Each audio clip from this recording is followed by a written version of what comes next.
السلام علیکم، میں ہوں مسز کوثر اور آپ دیکھ رہے ہیں میرا یوٹیوب چینل مسز کوثر چینل۔ مرحوم ارشد شریف شہید ہو گئے، اللہ نے ان کو جنت الفردوس میں اعلیٰ مقام عطا فرمائے، آمین۔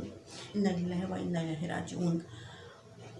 ارشد شریف جس طریقے سے شہید ہوئے وہ ایک الگ قصہ ہے، وہ ایک الگ کہانی ہے، وہ ایک الگ واقعہ ہے، لیکن نہ جانے کہ مجھے آج عافیہ زندگی کی بھی یاد آ رہی ہے۔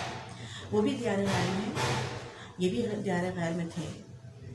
ان کو پورے پروٹوکول کے ساتھ، پورے عزت و احترام کے ساتھ، پورے عزت و وقار کے ساتھ ان کو پاکستان کی سرزمین پر سپرد خاک کیا گیا۔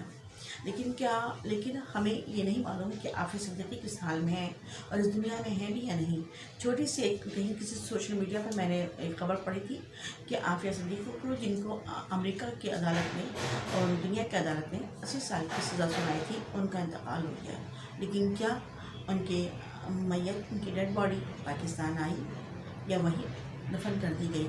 کیا یہاں سے ان کے لواحقین ان کے تجزیہ و تکفین میں شرکت کرنے کے لیے گئے یا نہیں گئے؟ ہمیں کسی سوشل میڈیا پر، کسی الیکٹرانک میڈیا پر، کسی پرنٹ میڈیا پر کوئی معلومات حاصل نہیں ہوئی۔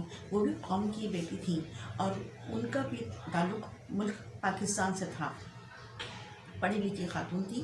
جب تک عامر لیاقت صاحب زندہ رہے تب تک جو ہے ان کے بارے میں ان کی بہن سفیہ صدیقی سے کوئی نہ کوئی اطلاع جو ہے وہ ہمیں مل جاتی تھی، کیونکہ عامر لیاقت صاحب جو ہے انہیں اپنے رمضان کے پروگرام میں ضرور شریک کیا کرتے تھے۔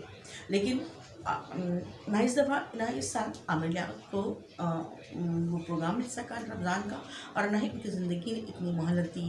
اب سفیہ صدیقی بھی جو ہیں وہ میڈیا پر نہیں آتی، اور شاید وہ سمجھتی ہیں کہ میڈیا پر آ کر بیان کرنے کا کوئی فائدہ نہیں ہے، اس لیے کہ ان کی پکار جو ہے سنی نہیں گئی۔ ہمیں یقین ہے کہ ہمیں کہیں نہ کہیں سے عافیہ صدیقی کے بارے میں، ان کی کیفیت کے بارے میں یا ان کی تدفین کے بارے میں کوئی نہ کوئی خبر ضرور ملے گی، یا سوشل میڈیا سے، یا الیکٹرانک میڈیا سے، یا پرنٹ میڈیا سے۔ ضرور سنیے گا میری اس بات کو، اور ہو سکتا ہے کوئی ارباب اختیار سن لیں اور پھر ہمیں ان کی خبر دے دیں۔ اللہ میاں ان کو خیر و عافیت سے رکھے، اور اگر خدا نخواستہ ان کا انتقال ہو گیا ہے تو ان کے صبر پر جو ہے اللہ تعالیٰ ان کو جنت الفردوس میں اعلیٰ مقام عطا فرمائے، آمین۔ اللہ حافظ۔